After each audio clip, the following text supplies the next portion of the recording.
Before we begin, you should know that this is essentially part 2 of last week's episode on how a realtor will price your home. So you may want to consider watching that episode first and then come back and watch this episode. I'm going to leave a link to the episode in the description down below. So now with that out of the way, welcome back to another brand new episode of Michael's Corner, where we help to educate and empower you with the hints, tips, tricks, and insights into the real estate world. Today we're going to be talking about an absolute beauty of a topic. Today we're going to look at some of the different pricing strategies that can be the difference between your home selling or not. So click that thumbs up button and let's get to it.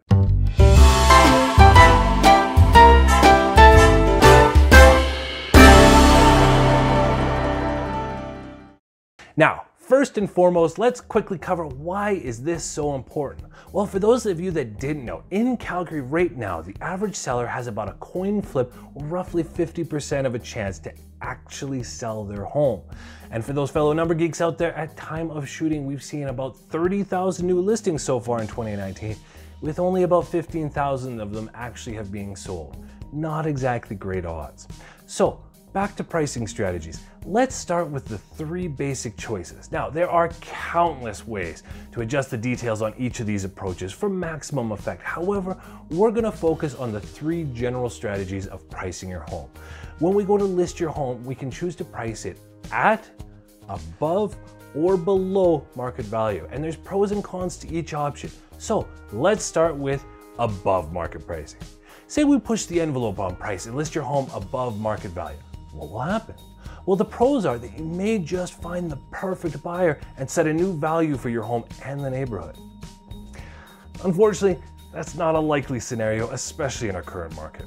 What's more likely of a scenario is that it would fall into the cons category. And that, more often than not, this strategy will have you heading towards too much time on the market and or an expired listing. And remember, there is a direct correlation between time spent online and final selling price, assuming you did in fact sell. So sitting on the market can often lead to a lower sales price than had you gone with other strategies. To sell your home, you need to attract the attention not only buyers, but agents who represent those buyers. And sometimes when a home is overpriced, an agent won't even mention it to their client. They'll simply tell them that they know it's overpriced and not to waste anyone's time showing it.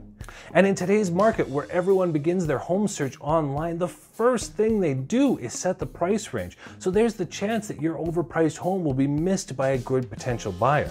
Now, my job as a top realtor is to be open and honest with you, keeping the end goal in mind and selling your home in a fast and timely manner. Put yourself in the buyer's shoes. If you were a buyer and came across a home that was overpriced, naturally you'd think to yourself, why?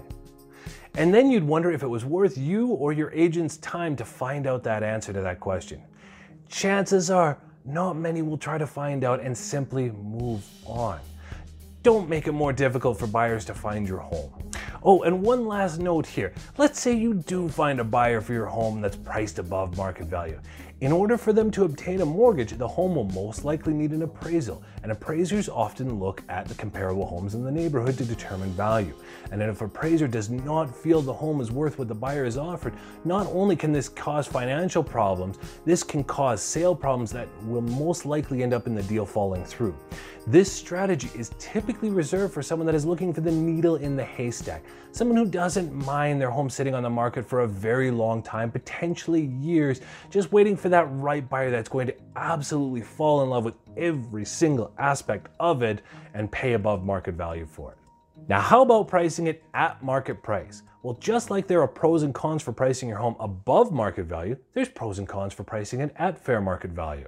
Certainly, you want to get the most money for your home as possible. So it can be appealing to try and price it above market value, but just like we've covered, it's not always the best idea.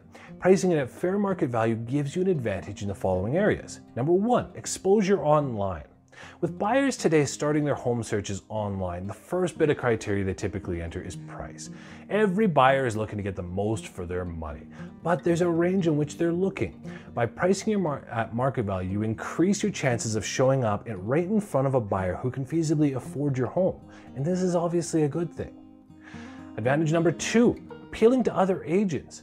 When other agents who represent buyers see your home listed at fair market value, you'll be more motivated to bring your buyers to look at it and wonder if it meets their criteria.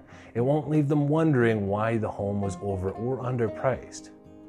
Number 3, easy appraisal pricing. Your home at fair market value makes the appraisal process go smoother and doesn't hold up the buyer getting their mortgage. Being realistic with the value of your home can lend to a smoother transaction all around. Now, what about the cons? Well, the downside of pricing your home at fair market value depends on how you look at it. Certainly, there is a chance you could potentially be leaving money on the table, but that's what negotiating the transaction is all about. There's also the fact that it might not get someone excited to see it right away. At market value, it tends to create a very reasonable reaction, but rarely creates that excitement. And excitement can often help get somebody off the fence and into a purchase agreement, often faster than they may have planned. And given that it's my job to help you get the most money for your home in the quickest amount of time, excitement can be very useful. This is also a perfect segue to discuss that there's still one more pricing strategy. Below market value. Pricing your home below fair market value does not necessarily mean that it will sell below fair market value. When you price your home lower, you can oftentimes create a frenzy among buyers and create competition, driving up the price. Have you ever watched an auction? It's kind of like that, where everyone wants to acquire the home for a bargain, but the demand and attention it gets from other buyers increases the resulting sale price. Now, this pricing strategy only works well in certain markets. Depending on the nature of your market, your real estate agent can help you determine if this is the right approach for you. Traditionally, this strategy works best in moderate to high inventory markets. In a market with low inventory, when most listings are getting multiple offers already, this approach probably isn't ideal. So if pricing your home below market value is right for you, here are a few pros and cons to understand first. Pros. Number 1, it creates a frenzy to attract more buyers and multiple offers. Number 2, quick sale typically. And number 3, the final sale is likely to be over asking price if it was done correctly. However, like anything in life, there are cons as well. Here are the cons. Number 1, buyers bidding on the lower number may not be qualified or capable of getting financing for the actual intended sale price. Number 2, not enough demand could result in a sale lower than market value. It is a risk if we can't get those multiple offers and get the people bidding against each other. And number 3, we might not attract the right kind of buyer.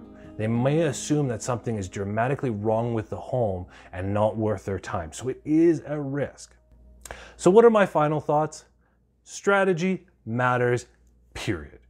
There are, of course, finer points to the approaches we covered today, but you'll want to dig into those with your realtor and make sure your home is positioned for success. My name is Michael Smith. Thank you so much for watching, and remember to always make sure to have somebody looking out for your best interest. Bye for now.